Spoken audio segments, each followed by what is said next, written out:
नमस्कार दोस्तों, आपका स्वागत है स्टार मुस्कुल न्यूज़ में। दोस्तों, कुछ सवाल हैं छात्रों के जिनका जवाब देना ज़रूरी है।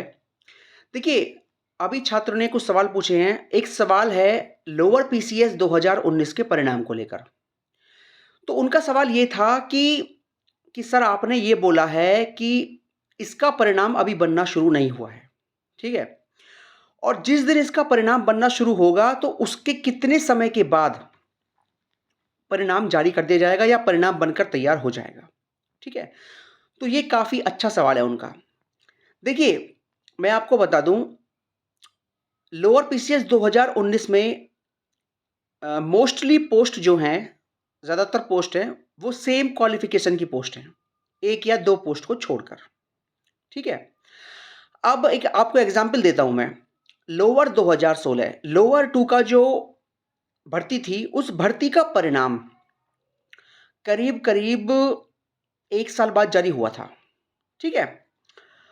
और उस भर्ती के परिणाम में इतना समय लगने का कारण केवल ये था कि उस भर्ती में अलग-अलग क्वालिफ़िकेशन की बहुत सारी पोस्ट थीं, ठीक है? इसलिए इतना समय लगा और दूसरा कारण उसमें ये भी था कि वो भर्ती जो थी उसमें कुछ टाइम के लिए वो भर्ती कोर्ट में चली थी। तो ये 2 कारण थे जिसकी वजह से लोअर 2016 का परिणाम 1 साल बाद जारी हुआ था, ठीक है? अब आते हैं लोअर 2019 पर। देखिए, मेरे हिसाब से लोअर 2019 का परिणाम जारी करवाने में इतना समय नहीं लगना चाहिए। क्यों? क्योंकि इसमें ना तो ये भर्ती कोर्ट में है, ठीक है? और ना ही इस भर्ती में बहुत सारी ऐसी पोस्ट हैं जिसमें अलग-अलग क्वालिफ़िकेशंस हैं।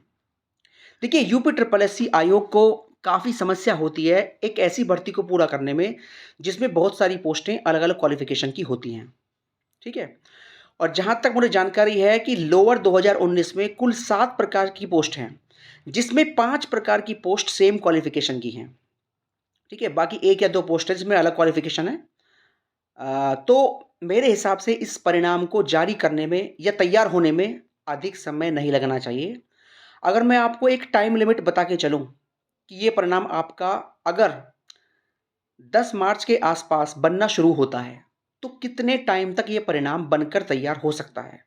यूपी ट्रिपल एससी की जो कार्यवाही है, काम करने का तरीका है, उसको ध्यान में रखते हुए और ये भर्ती कोर्ट में नहीं है और सारी की सारी पोस्ट लगभग 90% पोस्ट सेम क्वालिफ़िकेशन की हैं। अगर मैं इस बात को ध्यान में रखते हुए आपको बताऊँ, तो मैक्सिमम आप मानकर चलिए 40 से 45 दिन, ठीक है? 40 से 45 दिन के अंदर यूपी ट्रिपल एससी को आपका परिणाम तैयार कर देना चाहिए और जारी कर देना चाहिए, मेरे हिसाब से। ठीक है दोस्तों? दोस्तों एक तो प्रश्न ये था। सेकंड जो प्रश्न था दोस्तों ये था छात्रों का कि मंडी इंस्पेक्टर की जाँच कब तक चलेगी? दोस्तों मंडी इंस्पेक्टर की भर्ती के बारे में जानकारी ये है थोड़ी-सी कि इसकी जाँच में अभी थोड़ा लंबा समय लगने वाला है। अभी इसकी जाँच हाल ही में पूरी नहीं होने वाली, ठीक है? उन्होंने बोला है कि भई अप्रैल लास्ट तक ही जाँच ये पूरी हो सकती है, ठीक है? अभी इसमें कम से कम डेढ़ से 2 महीना का समय और लग सकता है, ठीक है दोस्तों? तो ये खबर है यूपी ट्रिपल एससी की इन दोनों भर्तियों को लेकर और किसी भर्ती के संबंध में या परिणाम के संबंध में या किसी और अपडेट के बारे में कोई भी जानकारी मुझे मिलेगी तो आपको सबसे पहले एकदम ऑथेंटिक जानकारी मेरे चैनल पर दे दी जाएगी। दोस्तों यही न्यूज़ थी। जय हिंद, जय भारत।